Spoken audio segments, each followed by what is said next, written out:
Quick IAS compose your dream. Hello दोस्तों, quick IAS आपका स्वागत है। हमारे चैनल द्वारा लगातार एनसीईआरटी क्लास प्रोवाइड कराई जा रही है। ये क्लास 7 की एनसीईआरटी है विज्ञान की। इसका जो पहला चैप्टर है पादप में पोषण, जो पौधे होते हैं उनमें पोषण कैसे होता है उसके बारे में डिटेल में बताया गया है।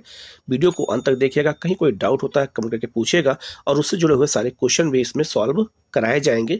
तो साइंस के सारी एनसीईआरटी, हिस्ट्री, ज्योग्राफी सबके एनसीईआरटी आपको मिल जाएगी। आप लोग चैनल को सब्सक्राइब कर लीजिएगा, बेल आइकन को प्रेस कर लीजिएगा, जिससे इस तरह क्लास आपको लगातार मिलती रहे। हम लोग शुरू करते हैं सीधे लेसन की ओर। उससे पहले ये देख लेते हैं कि विषय सूची में हमें क्या क्या पढ़ना है। ठीक है, ये क्लास 7 एनसीईआरटी का विषय सूची है। इसमें हमें क्या क्या पढ़ना है। पादपों में पोषण, जो हमारे पौधे होते हैं उनमें पोषण कैसे होता है ये पढ़ना है।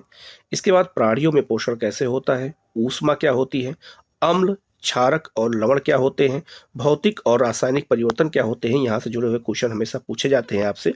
इसके बाद में आपका जीवों में श्वसन कैसे होता है, जंतुओं और पादप में जो है परिवहन कैसे होता है, पादप में प्रजनन कैसे होता है, गति और समय ये क्या होता है, इसके बारे में हमें यहाँ डिटेल में पढ़ना है। इसके बाद विद्युत धारा और उसके प्रभाव के बारे में जानना है, प्रकाश के बारे में जानना है, वन और हमारी जीवन रेखा कैसे है इसके बारे में, और अपशिष्ट जल की कहानी। तो ये टोटल 13 चैप्टर हैं, इसके बारे में हमें डिटेल में पढ़ना है। हम लोग शुरू करते हैं। पहला जो लेसन है वो है आपका पादपों में पोषण। ठीक है, हम लोग शुरू करते हैं सीधे लेसन की ओर। पहला चैप्टर है पादपों में पोषण। हम लोग शुरू करते हैं। यहाँ पे लिखा हुआ है कि क्लास 6 में आप पढ़ चुके हैं कि सभी जीवों के लिए भोजन आवश्यक है। आप यह भी पढ़ चुके हैं कि कार्बोहाइड्रेट, प्रोटीन, वसा, विटामिन और खनिज भोजन के घटक होते हैं। तो जो भोजन के घटक होते हैं वो कौन कौन होते हैं, तो कार्बोहाइड्रेट, प्रोटीन, वसा, विटामिन और खनिज होते हैं। भोजन के ये घटक हमारे शरीर के लिए आवश्यक होते हैं और इन्हें हम पोषक कहते हैं। तो पोषक भी अगर कहा जाए कि भोजन के प्रमुख आवश्यक पोषक कौन कौन होते हैं, तो आपको याद रखना है कार्बोहाइड्रेट, प्रोटीन, वसा, विटामिन, खनिज। ठीक है, ये हमारे भोजन से हमें प्राप्त होते हैं। तो इसके बारे में हमें डिटेल में यहाँ पर जानना है। आगे लिखा है सभी जीवों को भोजन की आवश्यकता होती है। पादप, पौधे स्वयं के लिए भोजन बना सकते हैं। तो याद रखना, भोजन सभी जीवों के लिए आवश्यक होता है, लेकिन जो पादप या पौधे होते हैं ये अपना भोजन स्वयं बनाते हैं प्रकाश संश्लेषण की क्रिया के द्वारा, और इन्हें हम उत्पादक कहते हैं। परंतु मानव सहित कोई भी प्राणी अपना भोजन स्वयं नहीं बना सकता है। वह पादपों अथवा पादपों का आहार ग्रहण करने वाले जंतुओं से अपना भोजन प्राप्त करते हैं। अतः मानव तथा अन्य प्राणी प्रत्यक्ष अथवा परोक्ष रूप से पादपों पर ही निर्भर होते हैं। तो जो हमारे पौधे होते हैं, चाहे फसल हो और चाहे कोई साग सब्जी हो, सब पर प्रत्यक्ष या अप्रत्यक्ष रूप से ही मानव निर्भर है, तभी वहीं से भोजन मानव को मिलता है। ठीक है, तो इस चीज को हमें यहाँ पर समझना होगा। आगे लिखा है पादपों में पोषण विधि क्या होती है। जो हमारे पौधे होते हैं उनमें पोषण विधि क्या होती है। तो लिखा है केवल पादप या पौधे ही ऐसे जीव हैं जो जल, कार्बन डाइऑक्साइड और खनिज की सहायता से अपना भोजन बना सकते हैं। मतलब जो पौधे होते हैं जब अपना भोजन बनाते हैं प्रकाश संश्लेषण की क्रिया के द्वारा, तो उसके लिए जल, कार्बन डाइऑक्साइड और कुछ खनिज ही जरूरी होते हैं। अर्थात जो ऑक्सीजन की उत्पत्ति होती है पौधों द्वारा प्रकाश संश्लेषण की क्रिया के द्वारा, उसमें कार्बन डाइऑक्साइड कच्चा माल के रूप में ही प्रयुक्त होता है। ये सभी पदार्थ जो है उनके परिवेश में उपलब्ध होते हैं। तो याद रखना, अगर ये 3 चीजें हैं, जल, कार्बन डाइऑक्साइड और खनिज, ये 3 चीजें हैं, तभी जो है पौधों में जो है भोजन बनाने के लिए ये ज्यादा आवश्यक माना जाता है। आगे लिखा है जो पोषक पदार्थ होते हैं वो सजीवों की शारीरिक संरचना के लिए, वृद्धि और क्षतिग्रस्त भागों के रख रखाव के लिए समर्थ बनाते हैं तथा विभिन्न जैव प्रक्रमों के लिए आवश्यक ऊर्जा भी प्रदान करते हैं। तो जो पोषक पदार्थ होते, चाहे विटामिन हो जाए, चाहे आपका प्रोटीन हो, कार्बोहाइड्रेट हो, खनिज हो, यह हमारी जो जीव होते हैं, चाहे वो पौधे हो चाहे कोई जीव हो, उनके शारीरिक संरचना के लिए जरूरी होता है, उनकी वृद्धि के लिए जरूरी होता है, और जो क्षतिग्रस्त भाग होते हैं उनके रखरखाव के लिए भी ये जरूरी होता है। ठीक है, आगे लिखा है सजीवों द्वारा भोजन ग्रहण करने और इसके उपयोग की विधि को पोषण कहते हैं। पोषण की यह विधि जिसमें जीव अपना भोजन स्वयं संश्लेषित करते हैं स्वपोषण कहलाती हैं। मतलब कहने का मतलब यह हुआ कि जो जीव अपना भोजन स्वयं बनाते हैं उन्हें हम स्वपोषण या स्वपोषी कहते हैं। ठीक है, अतः यही सब क्वेश्चन जो है एग्जामों में पूछे जाते हैं। ठीक है, लिखा है अतः ऐसे पादपों को जो है क्या कहते हैं, हम स्वपोषी कहते हैं। तो जो भोजन अपना स्वयं बनाते हैं उन्हें हम क्या कहते हैं, स्वपोषी कहते हैं। जंतु एवं अधिकतर अन्य जीव पादपों द्वारा संश्लेषित भोजन ग्रहण करते हैं उन्हें हम विषम पोषी कहते हैं। मतलब यह हुआ कि जो भोजन अपना स्वयं न बना करके पौधों पर डिपेंड होते हैं या किसी और पर डिपेंड होते हैं उन्हें हम विषम पोषी कहते हैं, और जो अपना भोजन स्वयं बनाते हैं उन्हें हम क्या कहते हैं, स्वपोषी कहते हैं। तो आपको ये याद रखना है, ठीक है। आगे यहाँ एक क्वेश्चन पूछा गया है, पहली जानना चाहते हैं कि पादपों की तरह हमारा शरीर भी कार्बन डाइऑक्साइड, जल और खनिज से अपना भोजन स्वयं क्यों नहीं बना सकता है। ठीक है, तो उसी का उत्तर यहाँ दिया है। तो लिखा है, अब हम पूछ सकते हैं कि पादपों की खाद्य फैक्ट्रियां कहाँ स्थित हैं। क्या भोजन पादप के सभी भागों में निर्मित होता है अथवा केवल कुछ विशेष भागों में। ठीक है, पादप अपने परिवेश से कच्ची सामग्री किस प्रकार प्राप्त करते हैं, खाद्य फैक्ट्रियों तक उनका हस्तांतरण किस प्रकार होता है। अब इसके बारे में हम यहाँ डिटेल में जानेंगे। लिखा है, प्रकाश संश्लेषण, पादपों में खाद्य संश्लेषण का प्रक्रम। तो याद रखना, जो प्रकाश संश्लेषण क्रिया होती है उसी के द्वारा जो पौधे होते हैं वो अपना भोजन बनाते हैं। तो लिखा है, पत्तियां पादप की खाद्य फैक्ट्रियां होती हैं। अगर आपसे कुछ नहीं पूछ दिया जाए कि पौधे का कौन सा भाग खाद्य फैक्ट्री कहलाता है तो पत्तियां, क्योंकि पत्तियों से ही प्रकाश क्या होता है, जो है आपका प्रकाश संश्लेषण की क्रिया शुरू होती है। अतः सभी कच्चे पदार्थ पत्तियों तक पहुंचने चाहिए। मृदा में उपस्थित जल और खनिज जड़ मूल द्वारा अवशोषित किए जाते हैं। तो याद रखना, जैसे पौधा है तो जो पौधे होते हैं, जैसे मान लीजिए ये पौधा है तो पौधे में अगर मान लीजिए पत्तियां हैं, ये मान लीजिए आपके पत्ती हो गए यहाँ पर, ठीक है, और ये जड़ हो गया। तो लिखा हुआ है कि जो जड़ होता है वो मृदा में उपस्थित जो जल होता है और खनिज जो है ये जड़ मूल द्वारा अवशोषित होते हैं। तो याद रखिए, पत्तियों तक जो है ये जो पहुँचते हैं तो दो चीज़ें, जो जल और खनिज, ये जड़ों द्वारा जाते हैं। और याद रखना, जो आपका वायुमंडल में CO2 है उसे पौधे ग्रहण करते हैं जल और खनिज की उपस्थिति में, और तीनों को मिला करके तब प्रकाश संश्लेषण की क्रिया पूरी होती है। ठीक है, आगे लिखाए जाते तथा तने के माध्यम से पत्तियों तक पहुंचाए जाते हैं। पत्ती की सतह पर उपस्थित सूक्ष्म रंध्रों द्वारा वायु में जो है उपस्थित कार्बन डाइऑक्साइड प्रवेश करती है। तो पत्तियों में रंध्र होता है, आप इस मैप पे देख सकते हैं, पत्तियों में छोटे छोटे रंध्र होते हैं। इन्हीं रंध्रों के माध्यम से जो है, याद रखना, वायु में उपस्थित कार्बन डाइऑक्साइड प्रवेश करती है। तो रंध्रों में प्रवेश करती है तो प्रकाश संश्लेषण की क्रिया होती है, और उनमें से मैग्नीशियम भी होता है। ठीक है, इन रंध्रों में मैग्नीशियम भी पाया जाता है, तो प्रकाश संश्लेषण के लिए मैग्नीशियम भी आवश्यक होता है। ठीक है, तो आप ये रंध्र को समझ सकते हैं, जो छोटे छोटे पत्तियों में छिद्र होते हैं इन्हीं को हम रंध्र कहते हैं। ठीक है, आगे लिखा है, यह रंध्र द्वार कोशिकाओं द्वारा घिरे होते हैं, ऐसे छिद्रों को रंध्र कहते हैं। ठीक है, अब आप रंध्र समझ गए होंगे, जो पत्तियों में छोटे छोटे छिद्र होते हैं उन्हीं को रंध्र कहते हैं, और उन्हीं द्वारा प्रकाश संश्लेषण की क्रिया होती है। ठीक है, आगे लिखा है, जल और खनिज वाहिकाओं द्वारा पत्तियों तक पहुंचाए जाते हैं। तो जल और खनिज जो है, ये याद रखना, ये जाइलम द्वारा और उसके द्वारा क्या कहते हैं, फ्लोएम, ये दो टिश्यू होते हैं, ऊतक होते हैं। तो जाइलम और फ्लोएम के द्वारा ही जो है जल और खनिज कहाँ पहुंचाए जाते हैं, पत्तियों तक पहुंचाए जाते हैं। ठीक है, ये वाहिकाएं जो है नली के समान होती हैं तथा जड़, तना और शाखाओं और पत्तियों तक फैली होती हैं। पोषकों को जो है पत्तियों तक पहुंचने के लिए ये वाहिकाएं एक सतत मार्ग बनाती हैं। और पादपों में पदार्थों के परिवहन के विषय में हम आगे पढ़ेंगे भी कि कैसे पादपों में परिवहन पदार्थों का होता है। तो जाइलम और फ्लोएम के बारे में आगे हम तो पढ़ेंगे ही, लेकिन याद रखना, जाइलम द्वारा जल का और फ्लोएम द्वारा आहार अर्थात खनिज का परिवहन पौधों में होता है। वो एक टिश्यू होते हैं जिसे हम ऊतक कहते हैं हिंदी में। ठीक है, आगे लिखा है, पत्तियों में एक हरा जो है वर्णक होता है जिसे हम क्लोरोफिल कहते हैं। तो पत्तियों में जो हरा रंग होता है वो किसके कारण होता है, वो क्लोरोफिल के कारण होता है, जिसे हम वर्णक कहते हैं। क्लोरोफिल सूर्य के प्रकाश, सौर प्रकाश की ऊर्जा का संग्रहण करने में पत्ती की सहायता करता है। इस ऊर्जा का उपयोग जल और जो है कार्बन डाइऑक्साइड से खाद्य संश्लेषण में होता है। तो याद रखना, क्लोरोफिल क्या करता है, वो सूर्य के प्रकाश को ही जो है ग्रहण करता है, जिससे भोजन बनाने में और प्रकाश संश्लेषण की क्रिया में क्या होती है, आसानी होती है। क्योंकि खाद्य संश्लेषण सूर्य के कार्बन डाइऑक्साइड, सूर्य के प्रकाश की उपस्थिति में होता है, इसीलिए इसे प्रकाश संश्लेषण कहते हैं। अतः हमने देखा है कि क्लोरोफिल सूर्य का प्रकाश, कार्बन डाइऑक्साइड, जल और प्रकाश संश्लेषण के लिए आवश्यक होते हैं। तो अगर पूछा जाए एग्जाम में आपसे कि प्रकाश संश्लेषण के लिए क्या आवश्यक होते हैं, तो आपको ये चीज याद रखना है कि प्रकाश संश्लेषण के लिए आवश्यक क्या क्या है। तो नंबर 1 है क्लोरोफिल, नंबर 2 है सूर्य का प्रकाश, नंबर 3 है कार्बन डाइऑक्साइड। ये 3 चीज अति आवश्यक हैं किसके लिए, तो प्रकाश संश्लेषण के लिए। ठीक है, आगे लिखा है इस पृथ्वी पर यह जो है अद्वितीय प्रक्रम है।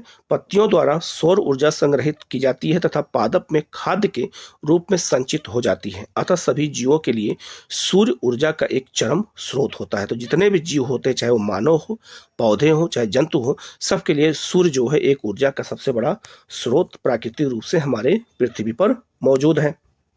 आगे लिखा है क्या आप कल्पना कर सकते हैं कि प्रकाश संश्लेषण नहीं होगा तो क्या होगा, तो ऑक्सीजन की उत्पत्ति नहीं होगी और पृथ्वी पर जीवन संभव ही नहीं होगा। उसी के बारे में आगे बताया गया है। तो लिखा है प्रकाश संश्लेषण न होने की स्थिति में खाद्य जो है उपलब्ध नहीं होगा।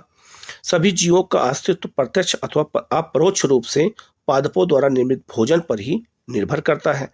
इसके अतिरिक्त सभी जीवों के लिए जो है परम आवश्यक ऑक्सीजन भी प्रकाश संश्लेषण के दौरान ही निर्मित होती है और प्रकाश संश्लेषण की अनुपस्थिति में पृथ्वी पर जीवन की कल्पना असंभव है। मतलब पृथ्वी पर जीवन की कल्पना की ही नहीं जा सकती है। ठीक है, आगे लिखा है कि प्रकाश संश्लेषण के दौरान पत्ती की क्लोरोफिल युक्त कोशिकाएं सूर्य के प्रकाश की उपस्थिति में कार्बन डाइऑक्साइड और जल से कार्बोहाइड्रेट का संश्लेषण करती हैं और इस प्रक्रम को निम्न समीकरण द्वारा यहाँ पे दर्शाया गया है। तो आप ये देख सकते हैं, एक सूत्र के माध्यम से समझाया गया है। सबसे पहले याद रखना, कार्बन डाइऑक्साइड वायुमंडल में प्लस जल को लेकर के सूर्य का प्रकाश और क्लोरोफिल के साथ मिल करके फिर कार्बोहाइड्रेट बनता है और फिर उससे ऑक्सीजन होता है और इसी तरह से जो है भोजन का निर्माण होता है किसमें, पादपों में।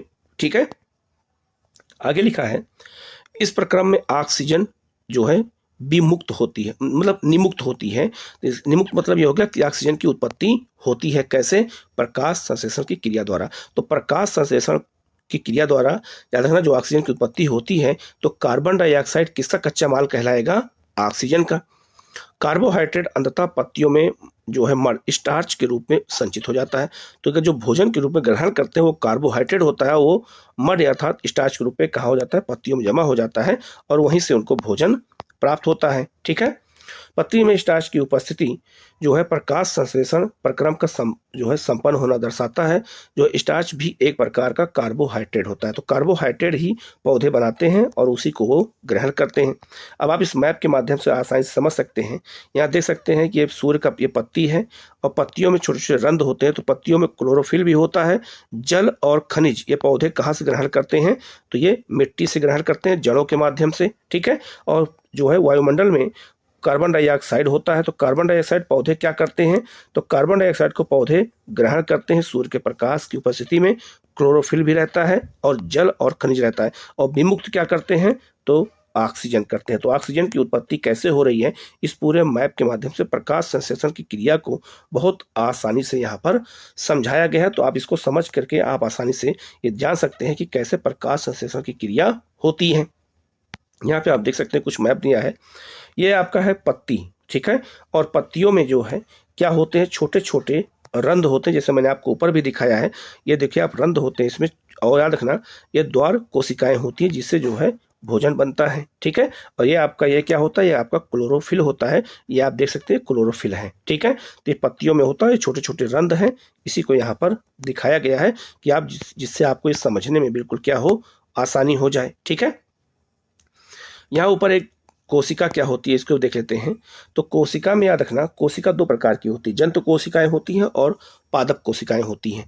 तो ये कोशिका का केंद्रक होता है, कोशिका द्रव ये होता है, कोशिका झिल्ली ये होती है, ये पादपों की झिल्ली है। याद रखना जो पादप होते हैं उनमें जो कोशिका होती है उसमें झिल्ली भी पाई जाती है। ठीक है, तो लिखा है आपने देखा है कि इमारतें ईंटों से बनती हैं, इसी प्रकार सजीवों का शरीर सूक्ष्म जो है इकाइयों से बनता है, जिसे जो कोशिका कहलाती है। कोशिकाओं को सूक्ष्मदर्शी द्वारा देखा जा सकता है।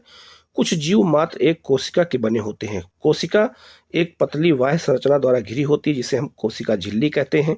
इसमें केंद्र में स्थित एक सुस्पष्ट संरचना भी होती है जिसे हम केंद्रक कहते हैं। ठीक है, केंद्रक चारों ओर से जेली नामक एक पदार्थ से घिरा होता है, ठीक है, आप ये देख सकते हैं, जिसे हम जो है कोशिका द्रव्य कहते हैं, ये होता है, ये चिपचिपा होता है। तो कोशिका के बारे में आगे हम और डिटेल में पढ़ेंगे, ठीक है। आगे बढ़ते हैं हम लोग।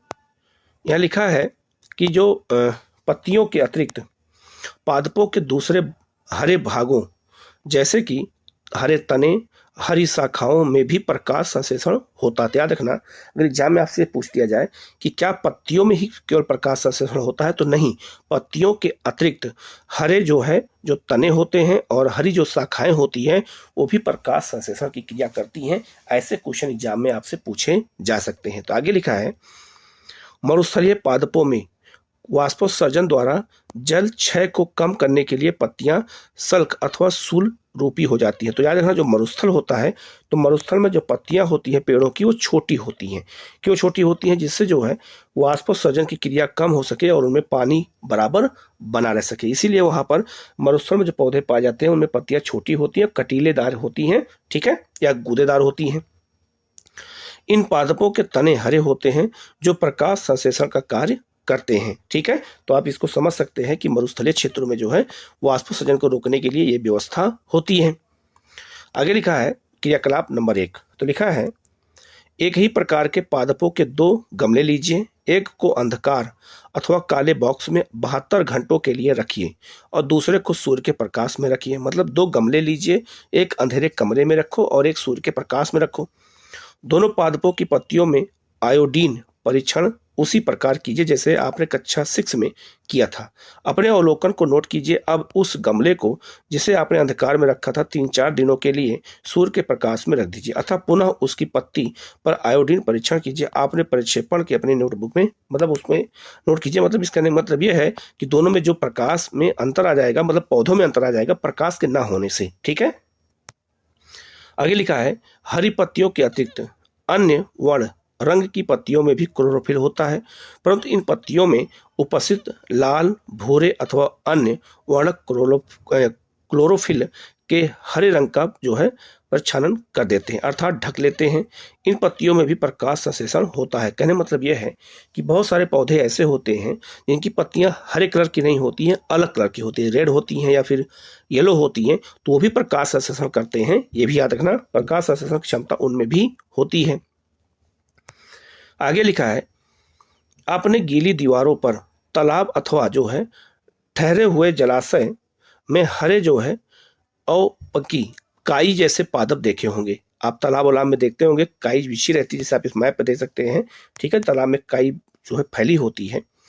ये सामान्यतः कुछ जीवों की वृद्धि के लिए आवश्यक होते हैं, इन्हें हम शैवाल कहते हैं। तो याद रखना, जो शैवाल होते हैं तालाबों में पाए जाते हैं, जिसे हम काई कहते हैं, जहाँ पानी गिरा रहता है हमेशा काई जम जाता है, उसी को हम शैवाल कहते हैं। और शैवाल हमारे पृथ्वी पर सबसे ज़्यादा ऑक्सीजन की उत्पत्ति करते हैं। ये बात याद रखना, पूरे पृथ्वी पर सबसे पहले ऑक्सीजन की उत्पत्ति भी शैवालों ने ही किया था, ये भी याद रखना, ठीक है। आगे लिखा है, क्या आप कल्पना कर सकते हैं कि इनका रंग हरा क्यों होता है? इनमें क्लोरोफिल होता है जिसके कारण ये हरे दिखाई देते हैं। शैवाल भी प्रकाश संश्लेषण द्वारा अपना भोजन स्वयं बनाते हैं। क्वेश्चन आईएएस में पूछा गया था कि क्या शैवाल भी प्रकाश संश्लेषण करते हैं? बिल्कुल करते हैं, और पृथ्वी पर सबसे अधिक ऑक्सीजन की उत्पत्ति शैवाल ही आज भी करते हैं। ये बात नोट कर लेना। अगर कभी पूछा जाए कि पृथ्वी पर सबसे अधिक कौन से ऐसे पादप होते हैं जो सबसे ज्यादा ऑक्सीजन की उत्पत्ति करते हैं, तो वो शैवाल ही होता है। ये बात याद रखना। आपने सुना होगा लाल सागर, तो लाल सागर लाल कलर का दिखाई देता है, वो शैवालों के कारण होता है। आप इस मैप देख सकते हैं, लाल सागर दिख रहा है। तो लाल सागर लाल क्यों है? क्योंकि वो लाल कलर की शैवाल पाई जाती है, इसलिए उसका नाम पड़ गया लाल सागर पड़ गया, ठीक है। तो ये भी प्रकाश संश्लेषण करते हैं। यहाँ लिखा है पत्तियों के विभिन्न रंग, आप देख सकते हैं इसी तरह की बहुत सारी पत्तियां जो है अलग अलग कलर की होती हैं, इसमें हरापन नहीं होता है, फिर भी ये प्रकाश संश्लेषण की क्रिया करते हैं, ठीक है। आगे लिखा है, पादपों में कार्बोहाइड्रेट के अतिरिक्त अन्य खाद्यों का संश्लेषण। तो पौधों में जो है कार्बोहाइड्रेट के अतिरिक्त और क्या क्या होता है? तो लिखा है, अभी आपने पढ़ा कि प्रकाश संश्लेषण प्रक्रम द्वारा पादप पौधे कार्बोहाइड्रेट का संश्लेषण करते हैं। कार्बोहाइड्रेट कार्बन, हाइड्रोजन और ऑक्सीजन से बनते हैं। तो अगर आपसे क्वेश्चन पूछा जाए कि कार्बोहाइड्रेट में क्या क्या पाया जाता है, तो उसमें कार्बन पाया जाता है, हाइड्रोजन पाया जाता है और ऑक्सीजन पाया जाता है। इसका उपयोग खाद्य के अन्य घटकों के संश्लेषण में होता है, परंतु प्रोटीन नाइट्रोजनी पदार्थ होता है। जो प्रोटीन होता है वो नाइट्रोजनी पदार्थ होता है, जिसमें कार्बन, ऑक्सीजन और हाइड्रोजन के अतिरिक्त नाइट्रोजन भी होता है। तो अगर एग्जाम में आपसे ये पूछ लिया जाए कि प्रोटीन में क्या क्या पाया जाता है, तो प्रोटीन में कार्बन होता है, ऑक्सीजन होता है, हाइड्रोजन होता है और नाइट्रोजन होता है। तो चार चीज मिल करके ही प्रोटीन का निर्माण करते हैं। इसीलिए एनसीईआरटी पढ़ने की जरूरत पड़ती है, क्योंकि एनसीईआरटी में ऐसी ही बेसिक जानकारियां हमें दी जाती हैं। तो ये बहुत ही महत्वपूर्ण पॉइंट है, इसको अच्छे से नोट कर लीजिएगा, ठीक है। आगे लिखा है पादपों को नाइट्रोजन कहाँ से प्राप्त होता है। तो पादपों को नाइट्रोजन याद रखना वो जड़ों से प्राप्त होता है। क्यों? क्योंकि याद रखना नाइट्रोजन जो है वो वायुमंडल में 78% है, लेकिन बहुत सारे जीवाणु होते हैं जो वायुमंडल के नाइट्रोजन को मिट्टी में मिला देते हैं और तब पौधे जड़ों से नाइट्रोजन को प्राप्त करते हैं। ये बात याद रखिएगा, ठीक है। यहाँ लिखा है याद कीजिए वायु में नाइट्रोजन गैसीय अवस्था में प्रचुर मात्रा में पाई जाती है, परंतु पादप इसका अवशोषण इसी रूप में नहीं कर सकते। मतलब यह हुआ कि जो नाइट्रोजन वायुमंडल में है उसका सीधे उपयोग जो है पौधे नहीं कर सकते हैं, ठीक है। मिट्टी में कुछ विशेष जीवाणु होते हैं जो गैसीय नाइट्रोजन को उपयोगी यौगिकों में परिवर्तित कर मृदा में निमुक्त करते हैं। इस विलेय पदार्थ पादपों द्वारा जल के साथ अवशोषित कर लिए जाते हैं। तो बहुत सारे याद रखना जीवाणु होते हैं जो वायुमंडल के नाइट्रोजन को मिट्टी में मिला देते हैं, और मिट्टी मिला देते हैं तब जो है जड़ों के माध्यम से पौधों को नाइट्रोजन प्राप्त होता है, ना कि वायुमंडल से। इस चीज को अच्छे से याद रखना, ये क्वेश्चन आपसे पूछा जाएगा, ठीक है। दूसरा, वायुमंडल का जो नाइट्रोजन होता है, जब बिजली कड़कती है तो बिजली के कड़कने से भी, जो बिजली गिरती है उसके बादलों के कड़कने से, उससे भी नाइट्रोजन वायुमंडल का पृथ्वी पर मिलता है। ये भी आपको याद रखना है। आगे लिखा है संभवतः आपने देखा है कि किसान अपने खेतों में उर्वरक अथवा खाद डालते हैं जिसमें नाइट्रोजनी पदार्थों की प्रचुरता होती है। इस प्रकार अन्य संघटकों के साथ पादपों की नाइट्रोजन की मांग की पूर्ति हो जाती है। इसके पश्चात पादप खाद्य के अन्य घटकों जैसे कि प्रोटीन और वसा का संश्लेषण करते हैं, ठीक है।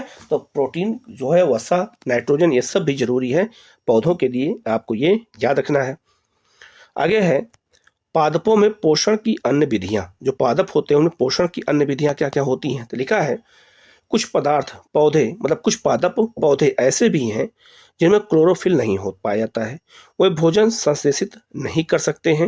मतलब क्लोरोफिल अगर नहीं है कुछ पादपों में तो वो भोजन का संश्लेषण नहीं कर सकते। इसका मतलब वो किसी पर निर्भर होंगे। कैसे? तो लिखा है वे कैसे जीवित रहते हैं तथा वे पोषक किस प्रकार से प्राप्त करते हैं। मनुष्य और अन्य प्राणियों की तरह ये पादप भी अपने पोषण के लिए अन्य पादपों द्वारा निर्मित खाद्य पदार्थ पर निर्भर होते हैं। इन्हें हम विषम पोषी प्रणाली का उपयोग करते हैं। मतलब कुछ पौधे ऐसे होते हैं वो किसी पर निर्भर होते हैं क्योंकि उनमें क्लोरोफिल नहीं पाया जाता है। तो ऐसे जो है कौन कौन से हैं, जैसे लताएं, जो लताएं होती हैं वो यही काम करती हैं, जिसे हम अमर बेल कहते हैं। अभी आगे आएगा। तो लिखा है चित्र 1.5 को ध्यान दीजिए। क्या आपको एक वृक्ष के तने और शाखाओं से लिपटी रस्सी नुमा पीले रंग की संरचनाएं दिखाई दे रही हैं? ये अमर बेल का पादप है, इनमें क्लोरोफिल नहीं होता है। तो आप ये देख सकते हैं नीचे जो ये मैप बना है, आप ये देखिएगा। ऐसे आपने अपने आसपास भी देखा होगा कि जो है एक अमर बेल की तरह ये जाकर के पेड़ों पर छा जाते हैं, तो इनमें क्लोरोफिल नहीं होता है और ये अपना भोजन इन्हीं पत्तियों, जो पौध पेड़ है, इसी से प्राप्त करते हैं, ठीक है। तो यहाँ लिखा है जो है ये अमर बेल का पादप है, इसमें क्लोरोफिल नहीं होता है, ठीक है। आप जो ये देख रहे हैं ये अपना भोजन उस पादप से प्राप्त करते हैं जिस पर ये आरोहित होते हैं। आरोही मतलब जिस पे चढ़े होते हैं जिन पेड़ों पर, उसी से अपना ये भोजन प्राप्त कर लेते हैं। जिस पर ये आरोहित होते हैं वह पादप परपोषी कहलाता है। तो वो क्या होते हैं? वो परपोषी कहलाते हैं, क्योंकि अमर बेल जैसे पादप परपोषी को आमूल पोषण से वंचित करते हैं, अतः इन्हें परजीवी कहते हैं। तो याद रखना जो अमर बेल का जो पेड़ है ये क्या है? परजीवी है। ये अपना भोजन किसी और से प्राप्त कर रहा है और साथ में उसको नुकसान भी पहुंचा रहा है, ठीक है। क्या हम एवं अन्य जंतु भी इस प्रकार के परजीवी हैं? आपको इस पर विचार करना चाहिए। अपने अध्यापक से इस विषय में चर्चा कीजिए। तो ऐसा है भी। आगे लिखा है क्या आपने ऐसे पादपों को देखा अथवा उनके विषय में सुना है जो जंतुओं का भक्षण करते हैं? कुछ ऐसे पादप भी हैं जो कीटों को पकड़ते हैं और उन्हें पचा देते हैं। क्या यह विस्मयकारी नहीं है? ऐसा होता भी है, ठीक है। वो घटपणी होते हैं।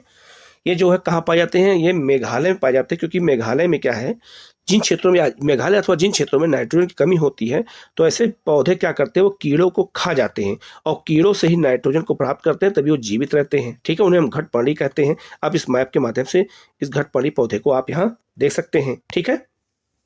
तो लिखा है ऐसे पौधे हरे अथवा अन्य किसी रंग के हो सकते हैं, ठीक है। आगे यहाँ मैप पर दिखाया भी गया है। पादप को देखिए, इसे घट के समान दिखाई देने वाला देव संरचना वास्तव में उसकी पत्ती का रूपांतरित भाग होता है। पत्ते का शीर्ष भाग वो घड़े का ढक्कन बनाता है और घड़े के अंदर अनेक रोम होते हैं जो नीचे की ओर ढलके हो रहते हैं, अर्थात अधोमुखी होते हैं। जब कोई कीट घड़े में प्रवेश करता है तो यह उनके रोमों के लिए क्या हो जाता है, अभी समझाता हूं इसको मैं, के बीच फंस जाता है और घड़े में उपस्थित जो है पाचक रस द्वारा कीटों का पाचन हो जाता है। कीटों का भक्षण करने वाले ऐसे पादप होते हैं, उन्हें हम कीट भक्षी पादप कहलाते हैं। जो है बीनस फ्लाई ट्रैप अथवा सनड्यूल कीट भक्षी पादपों के अन्य दो उदाहरण हैं। इनके बारे में जानकारी प्राप्त करें। तो याद रखना, ऐसे क्वेश्चन एग्जाम में पूछे जाते हैं कि ऐसे जो है, और ये इनके नाम क्या है ये पूछे जा सकते हैं, और ये कहाँ पाए जाते हैं, तो हमारे देश में मेघालय में, क्योंकि वहाँ नाइट्रोजन की कमी होती है। तो आप ये देख सकते हैं, ये पौधे हैं, ये घटपर्णी पौधे हैं, इन्हें हम जो है कीट भक्षी पौधे कहते हैं। तो जैसे आप ये देखिए, इनके मुंह खुले हुए हैं, ये इनका ढक्कन है खुला हुआ है। जैसे कोई कीट आता है तो अंदर जाके जब प्रवेश करके जब अंदर चला जाता है तो ये अपने आप ये बंद हो जाता है। जब ये बंद हो जाता है तो उसके अंदर बहुत सारे रस पाए जाते हैं, पाचन क्रिया होती है, तो उनमें वो सारे क्या पाचन के द्वारा कीट मर जाते हैं और उनके नाइट्रोजन के लोग ग्रहण करके और पौधों को पहुंचा देते हैं। तो ऐसे जो है बहुत सारे पौधे ऐसे हैं जो है घटपर्णी, आप देख सकते हैं, ये मेघालय में पाया जाता है। इसे हम पिचर पादप भी कहते हैं, ठीक है। और ये अपना जो है नाइट्रोजन किससे प्राप्त करते हैं, तो कीड़ों से प्राप्त करते हैं, कीड़ों को खा जाते हैं, ठीक है। आगे बढ़ते हैं। क्या यह संभव है कि इस प्रकार के पादपों को मृदा से ही वह सभी पोषक नहीं मिल पाते जिनकी उन्हें आवश्यकता होती है? बिल्कुल नहीं मिलते हैं, उन्हें नाइट्रोजन नहीं मिल पाता है, ठीक है। तो जिन क्षेत्रों में नाइट्रोजन नहीं होता है उन्हीं क्षेत्रों में ये पौधे वहां पर उग जाते हैं, ठीक है। आगे लिखा है मृतजीवी। अब मृतजीवी किसे कहते हैं, तो लिखा है आपने बाजार में छत्रक मशरूम बिकते देखे होंगे। वर्षा के दिनों में वृक्षों की सड़ी गली जो है टूटी टहनियां अथवा तने अथवा छाल पर छाते के समान संरचनाओं के गुच्छे भी आपने देखे होंगे। आइए देखते हैं कि जीवन यापन हेतु इन्हें किस प्रकार ये पोषकों की आवश्यकता होती है और वे उन्हें कहाँ से प्राप्त करते हैं। तो जो मशरूम होता है ये एक तरह का कवक होता है। तो कवक जो होते हैं जिसे हम फंगस कहते हैं, तो जो कवक होते हैं, मशरूम होता है, ये पेड़ पौधों की छालों पे होते हैं। आप इस मैप पे देख सकते हैं, पेड़ पौधों की छालों पे होते हैं, ठीक है। तो ये अपना भोजन कहाँ से बनाते हैं, तो उन्हीं के बारे में यहाँ दिया गया। ये मृतजीवी पौधे होते हैं, तो इनके बारे में बताया जा रहा है, ठीक है। लिखा है यहाँ पे कि एक ब्रेड या डबल रोटी का एक टुकड़ा लेकर उसे जल में भिगो लें।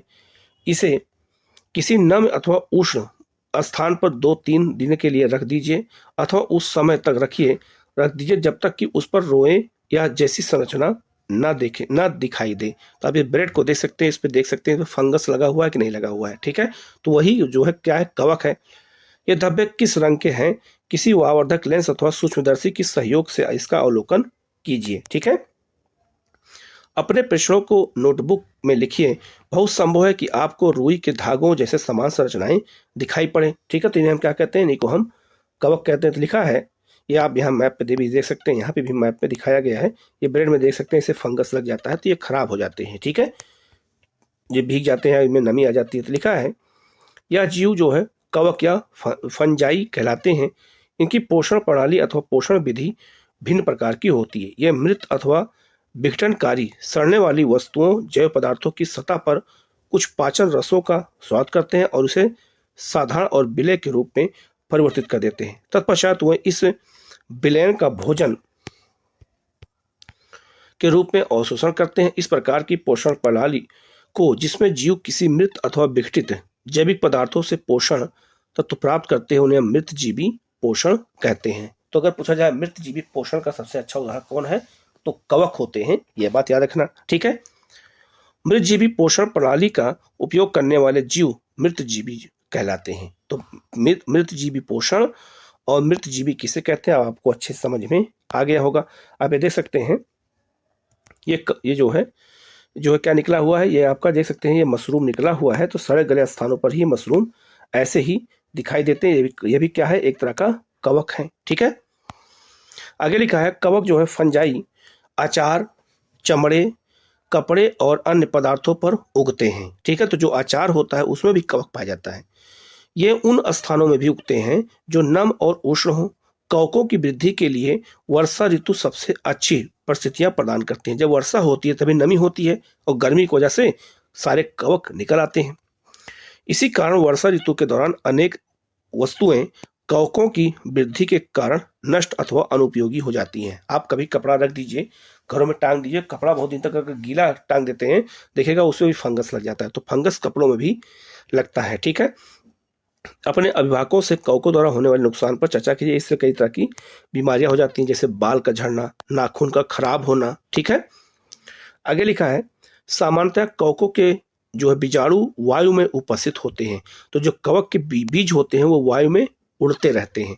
जब वह किसी ऐसे जैव पदार्थ अथवा उत्पाद पर बैठते हैं तो नम और उष्ण हो तो वह अंकुरित होकर के नए कवक को जन्म दे देते हैं। तो फंगस वायु में उड़ते रहते हैं और कहीं पर नमी होती है और गर्म स्थान होता है तो जा करके वहां पर ये उग जाते हैं।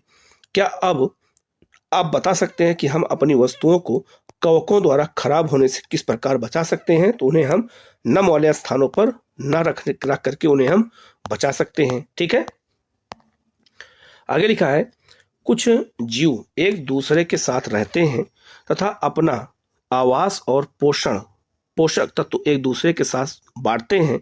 इसे हम सहजीवी संबंध कहते हैं। मतलब यह हुआ कि दो भिन्न प्रकार के अगर कोई जीव हैं वो एक दूसरे की मदद करते हैं, दोनों एक दूसरे की मदद करते हैं, तो ऐसे को हम जो जीव होते हैं ऐसे उसको हम क्या कहते हैं, सहजीवी संबंध कहते हैं। मतलब दोनों को फायदा होता है एक दूसरे से, ऐसा नहीं होता कि केवल एक ही को फायदा हो। उदाहरण, कुछ कवक वृक्षों की जड़ों पर उगते हैं और वृक्ष कवक को पोषण प्रदान करते हैं। बदले में उन्हें जल और पोषकों के अवशोषण में सहायता मिलती है। वृक्ष के लिए इस संबंध का विशेषण महत्व है। मतलब यह है, आप इस मैप पे देखिएगा तो पौधों पे देखिए यहाँ पे जमे हुए हैं क्या, तो यहाँ पे कवक जमे हुए हैं। पौधों पे कवक भी हैं और पौधों पे शैवाल भी हैं। तो कवक और शैवाल दोनों मिल करके देखो पौधों पे चिपके हुए हैं कि नहीं चिपके हैं। इसे हम क्या कहते हैं, लाइकेन कहते हैं। तो लाइकेन दो चीजों से मिलकर बना होता है, एक होता है आपका कवक होता है और एक होता है शैवाल। ठीक है, यहाँ शैवाल लिखा हुआ है। ठीक है, तो याद रखना कवक और शैवाल मिलकर ही लाइकेन बनाते हैं। तो आप लाइकेन का मैप यहाँ देख रहे हैं। तो लाइकेन जो होता है याद रखना है, इसमें ये एक दूसरे की मदद कैसे करते हैं।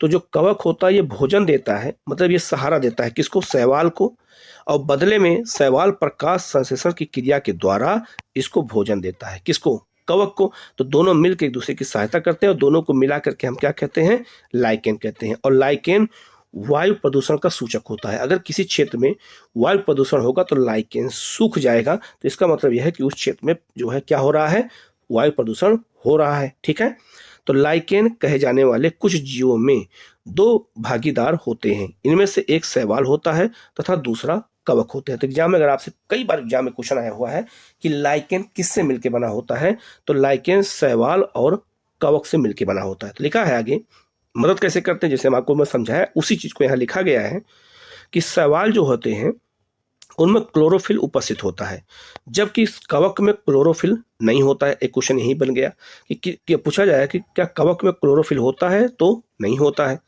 कवक जो होते हैं वो शैवाल को रहने का स्थान, जल और पोषक तत्व उपलब्ध कराता है। ठीक है, तो कवक जो है शैवाल को क्या देता है, रहने का स्थान दिया, जल दिया और पोषक तत्व दिया। बदले में शैवाल प्रकाश संश्लेषण द्वारा संश्लेषित खाद्य कवक को देता है। तो भोजन कौन बनाता है, शैवाल। बदले में रहने का स्थान, जल और पोषक तत्व सब दे देता है कौन, कवक देता है। तो इसीलिए दोनों का संबंध बराबर बना हुआ है, इसीलिए कवक और शैवाल को हम सहजीवी संबंध के रूप में जानते हैं। ये बात याद रखना। तो कितनी इंपॉर्टेंट बात यहाँ पर आपको बताई गई है। हम लोग आगे बढ़ते हैं। लिखा है मृदा में पोषकों की पुनः प्राप्ति किस प्रकार होती है। तो जो मृदा होती है उनमें पोषकों की प्राप्ति पुनः कैसे आती है ये समझाया गया। तो लिखा है, क्या आपने किसानों को अपने खेतों में अथवा माली को बगीचे के लॉन या गमलों में खाद अथवा उर्वरक डालते देखा है? क्या आप जानते हैं कि वह उन्हें मृदा में क्यों मिलाते हैं? ठीक है, आप पढ़ चुके हैं कि पादप मृदा से खनिज पोषक तत्व अवशोषित करते हैं, अतः मृदा में इनकी मात्रा लगातार कम होती जाती है। उर्वरक एवं खाद में नाइट्रोजन, पोटेशियम, फास्फोरस जैसे पोषक तत्व होते हैं। तो याद रखना, जो उर्वरक होते हैं उसमें क्या क्या होता है? नाइट्रोजन होते हैं, पोटेशियम होते हैं, फास्फोरस होते हैं। पादपों द्वारा लगातार उपयोग किए जाने के कारण मृदा में इनकी मात्रा धीरे धीरे कम होती जाती है। इसलिए मृदा को इन पोषक तत्वों से समृद्ध करने के लिए भूमि में उर्वरक तथा खाद मिलाने की आवश्यकता होती है। ठीक है, यदि हमें पादप के पोषण की आवश्यकता के बारे में ज्ञात हो तो हम न केवल पादपों को उगा सकते हैं बल्कि उन्हें हम स्वस्थ भी रख सकते हैं। ठीक है, आगे लिखा है, पादपों को प्रोटीन बनाने के लिए सामान्यतः नाइट्रोजन की अधिक आवश्यकता होती है। तो पादपों जो पौधे होते हैं उनमें प्रोटीन को बनाने के लिए नाइट्रोजन की अधिक आवश्यकता होती है, इसीलिए नाइट्रोजन को यूरिया के रूप में अधिक डाला जाता है। फसल कटाई के बाद मृदा में नाइट्रोजन की कमी हो जाती है। यद्यपि वायु में नाइट्रोजन गैस प्रचुर मात्रा में उपलब्ध होती है, परंतु पादप इसका उपयोग उस प्रकार करने में असमर्थ हैं जैसा मैंने आपको बताया था। अतः वह कार्बन डाइऑक्साइड का उपयोग करते हैं और पौधे नाइट्रोजन को विलय रूप में ही अवशोषित करते हैं। कुछ जीवाणु जो राइजोबियम कहलाते हैं वायुमंडलीय नाइट्रोजन को विलय पदार्थ में परिवर्तित कर देते हैं। मैंने आपको बताया भी था। ठीक है, तो राइजोबियम जैसे नामक जीवाणु जो होते हैं ये वायुमंडल के नाइट्रोजन को पकड़ के मिट्टी में मिला देते हैं और उसी से जो है मिट्टी से ही किसको प्राप्त होता है? नाइट्रोजन, पौधों को। कुछ जीवाणु जो राइजोबियम कहलाते हैं वह वायुमंडलीय नाइट्रोजन को विलय पदार्थों में परिवर्तित कर देते हैं, परंतु राइजोबियम अपना भोजन स्वयं नहीं बना सकते हैं। ये भी याद रखना, जो राइजोबियम नामक जीवाणु होते हैं ये अपना भोजन स्वयं नहीं बना पाते हैं। और ये राइजोबियम नामक जीवाणु पाए कहाँ जाते हैं? तो ये चना, मटर, मूंग, सेम तथा अन्य फलीदार पादपों की जड़ों में रहते हैं। तो जो दलहन फसलें होती हैं उन्हीं की जड़ों में क्या पाए जाते हैं? राइजोबियम नामक जीवाणु पाए जाते हैं जो वायुमंडल के नाइट्रोजन को मिट्टी में मिलाने का काम करते हैं। ठीक है, आगे लिखा है, तथा उन्हें नाइट्रोजन की आपूर्ति करते हैं। अधिकतर दालें फलीदार जो है पादपों से प्राप्त होती हैं। इसके बदले पादप रोह जो है राइजोबियम जीवाणु को आवास और खाद्य पदार्थ देते हैं। तो जो राइजोबियम होता है ये अपना भोजन नहीं बना सकता है, तो जो पादप होता है वो उन्हें क्या देता है? इन जीवाणुओं को आवास दे देता है और खाद्य देता है, तभी वो जीवित रहते हैं। और ये नाइट्रोजन देता है किसको? तो ये नाइट्रोजन देता है पौधों को। तो इस तरह से ये भी सहजीवी संबंध होता है। ठीक है, अतः इसमें भी सहजीवी संबंध होता है। अब कितनी इंपॉर्टेंट बात यहाँ बताई गई है, आप इसको अच्छे से नोट कर सकते हैं। आगे लिखा है, इस संबंध का किसानों के लिए विशेष महत्व है। दालों की फसलों के लिए उन्हें मृदा में नाइट्रोजनी उर्वरक देने की आवश्यकता नहीं पड़ती है। यही नहीं, दाल की फसल उगाने के बाद अगली फसल के लिए भी सामान्यतः उर्वरकों की आवश्यकता नहीं पड़ती है। याद रखना, जब दालों की फसल को काटा जाता है तो उसके बाद कोई भी फसल उगाते हैं तो उसमें हमें कोई भी खाद डालने की जरूरत नहीं पड़ती है, क्योंकि उसमें नाइट्रोजन भरपूर मात्रा में पौधों मिट्टी में उपलब्ध रहती है। इस अध्याय में आपने पढ़ा कि अधिकतर पादप स्वपोषी होते हैं। बहुत कम ही पादप अन्य पोषण प्रणाली अपनाते हैं, जैसे कि परजीवी और मृतजीवी। परजीवी और मृतजीवी एक दूसरे पादपों से पोषण प्राप्त करते हैं। सभी प्राणी अपने भोजन के लिए पादप तथा अन्य प्राणियों पर निर्भर करते हैं, अतः उन्हें विषमपोषी के रूप में सामूहिकृत किया जाता है। क्या हम कह सकते हैं कि कीटभक्षी पौधे आंशिक विषमपोषी हैं? तो बिल्कुल हैं, क्योंकि वो दूसरे पर निर्भर होते हैं। यहाँ कुछ शॉर्ट्स नोट्स हैं, उसको देख लेते हैं क्या क्या नोट्स हैं इसमें बने हैं। लिखा है, जो सभी जीवों को खाद्य की आवश्यकता होती है जिसका उपयोग वे अपनी वृद्धि और शरीर के रख रखाव के लिए तथा आवश्यक ऊर्जा प्राप्त करने के लिए करते हैं। बिल्कुल सही है। हरे पादप जो है प्रकाश संश्लेषण प्रक्रम द्वारा अपना खाद्य स्वयं संश्लेषित करते हैं। बिल्कुल सही। जो है हरे पादप वो कार्बन डाइऑक्साइड, जल और खनिज जैसे सरल रासायनिक पदार्थों का उपयोग खाद्य संश्लेषण के लिए करते हैं।